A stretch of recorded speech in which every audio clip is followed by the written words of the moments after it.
are taking a GLP-1 medication after 60, Ozempic Wegovy Mounjaro, or any of the new weight loss injections, there is something happening to your body right now that your prescribing doctor almost certainly has not had time to explain.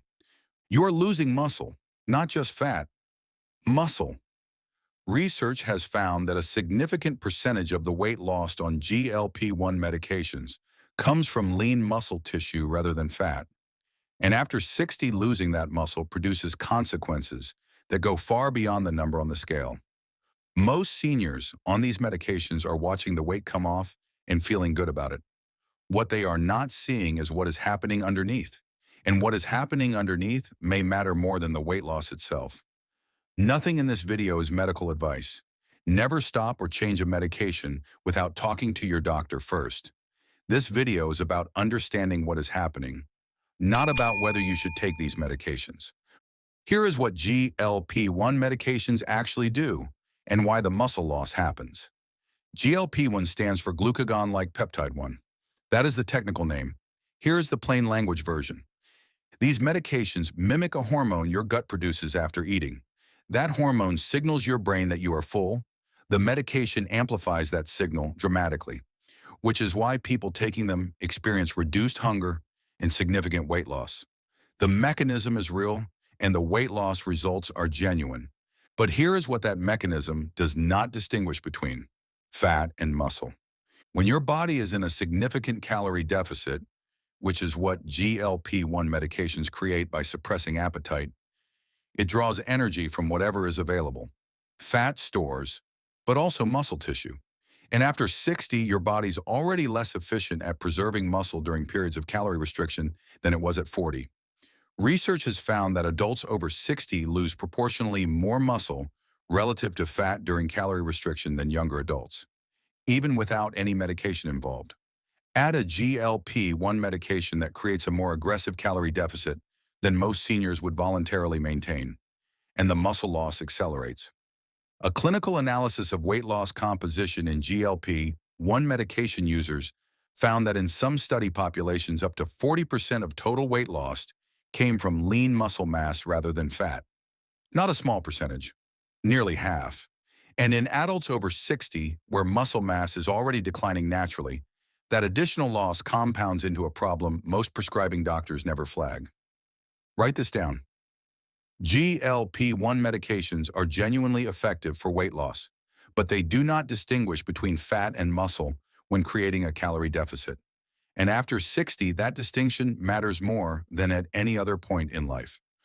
Stay with me, because what comes next is the specific consequence most seniors on GLP-1 medications are already experiencing, and the thing they are attributing to the wrong cause.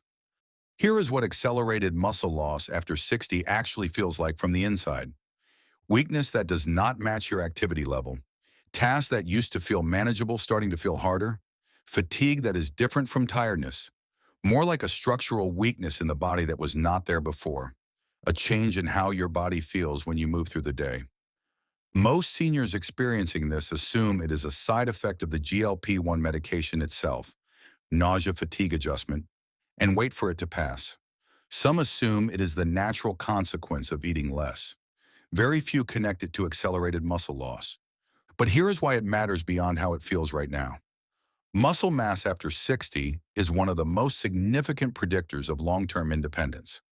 Research has consistently found that adults who maintain muscle mass into their 70s and 80s show significantly lower rates of falls fractures, hospitalizations, and loss of independent living than those who do not.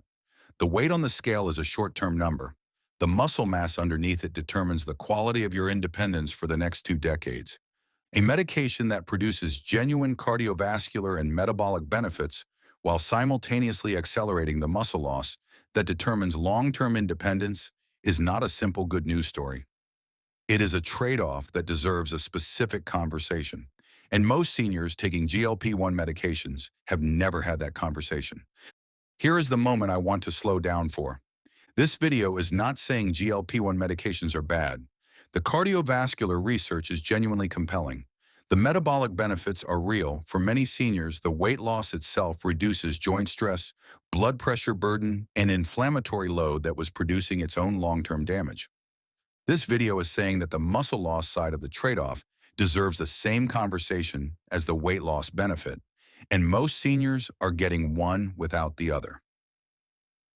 Before the specific interventions, if this is the kind of research you want every week, hit subscribe right now.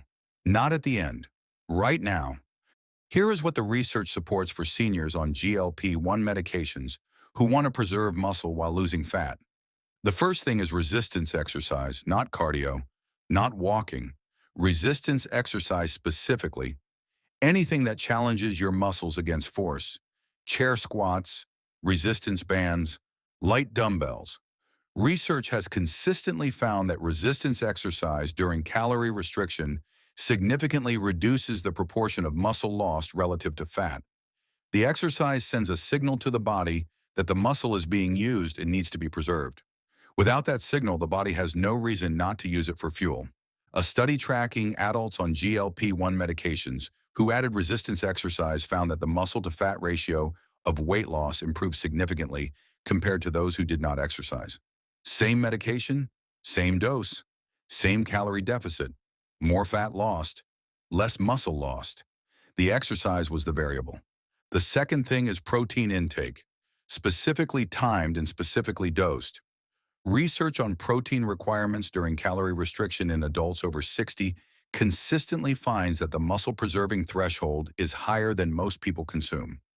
Someone in a GLP-1 induced calorie deficit needs closer to 1.2 to 1.6 grams of protein per kilogram of body weight per day to give the body enough raw material to maintain muscle tissue during the weight loss.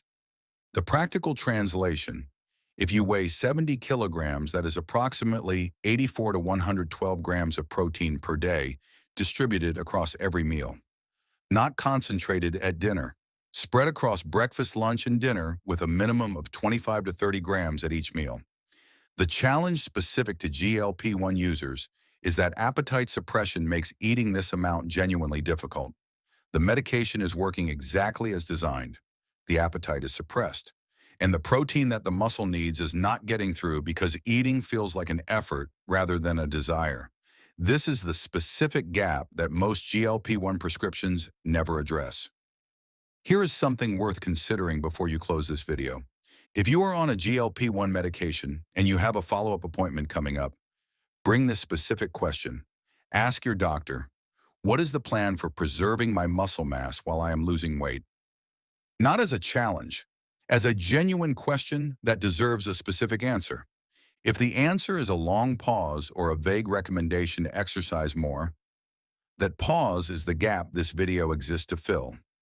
And the two specific interventions covered here, resistance exercise and protein distribution, are the research-backed starting points for filling it yourself while you wait for the healthcare system to catch up. The weight coming off is visible, the muscle underneath it is not. Make sure someone is paying attention to both.